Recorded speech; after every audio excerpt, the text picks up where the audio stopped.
उम्र कभी भी उद्देश्य और जुनून के आड़े नहीं आती। माउंट एवरेस्ट के बेस कैंप पर फतेह कर नशे के खिलाफ एक अनोखी मुहिम को सफलतापूर्वक अंजाम दे एनाया और आर्यन ने ये साबित कर दिखाया। 9.5 वर्षीय एनाया और 8 वर्षीय आर्यन ने नशे के खिलाफ आवाज उठाने के उद्देश्य से 16 दिनों में 5,364 मीटर ऊंचे बेस कैंप तक का कठिन सफर तय किया और 130 किलोमीटर की पैदल यात्रा पूरी की। बच्चों की इस अद्वितीय उपलब्धि ने हरियाणा ही नहीं बल्कि पूरे देश को गर्व से भर दिया है। दोनों बच्चे 30 अप्रैल को यहां से रवाना हुए थे और 3 मई को यात्रा शुरू की, जो कि 16 दिनों में 18 मई को समाप्त हुई। मिशन की सफलता के बाद जब बच्चे घर लौटते हुए पीपली पहुंचे तो कुरुक्षेत्र वासियों ने उनका भव्य स्वागत किया।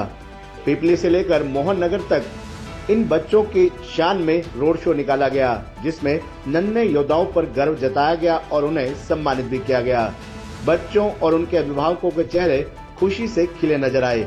फूल मालाओं से शहरवासियों और विभिन्न सामाजिक धार्मिक संस्थाओं के प्रतिनिधियों ने उनका भव्य स्वागत भी किया।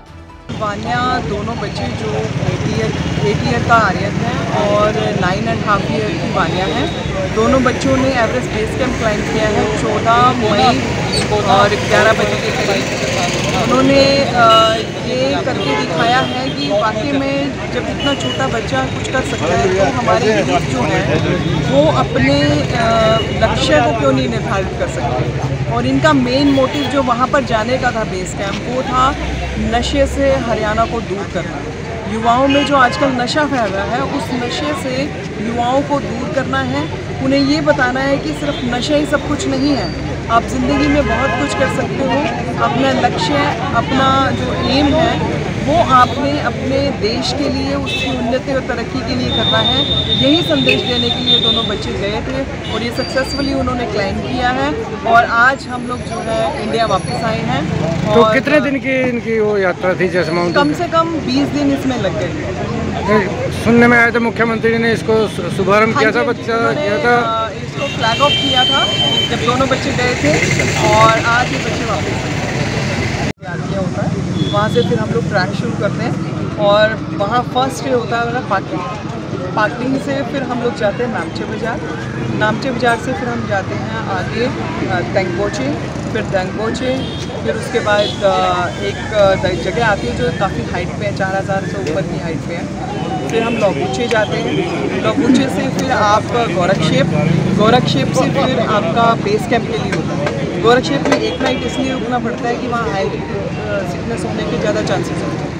वहाँ पे विंड बहुत तेज़ होती है, -10-12 के करीब जो है वहाँ टेम्परेचर होता है, तो वहाँ पे सरवाइव करना वाकई में बहुत मुश्किल है। आपको बहुत सारी प्रॉब्लम्स को फेस करना पड़ता है। हेडेक हो गई, हाई सिकनेस आपको कोई भी हो सकती है, तो लॉस ऑफ एपेटाइट हो जाता है, खाने का मन नहीं करता, मतलब बहुत सारी चीज़ें हैं जो हम वहाँ पे खुद फेस करते हैं, शायद हम आपको एक्सप्लेन भी ना कर पाएँ।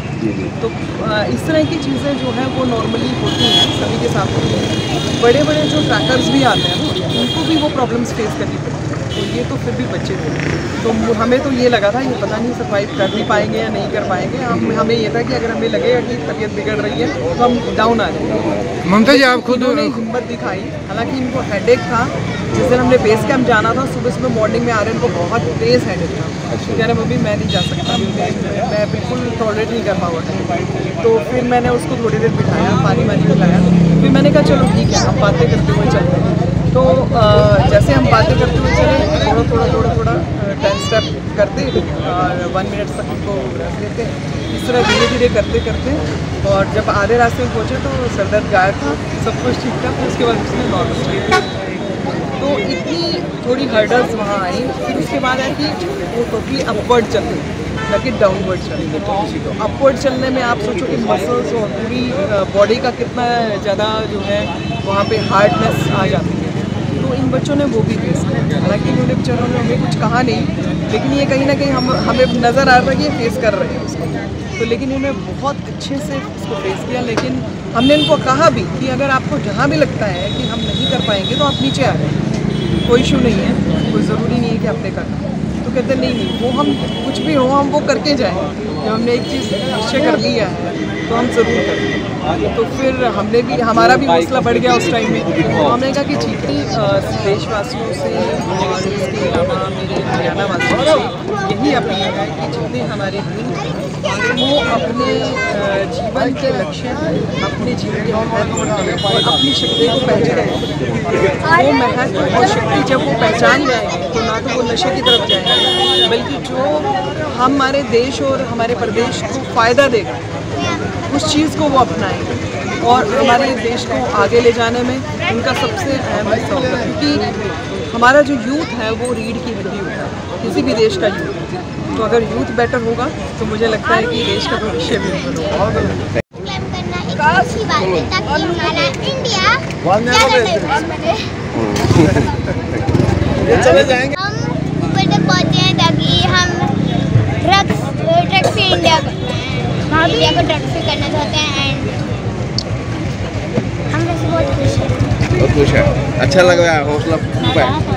हौसला बढ़ा है पहले से ज़्यादा करेक्ट हुआ है। इवन वो भी बहुत प्राउड होंगे राइट।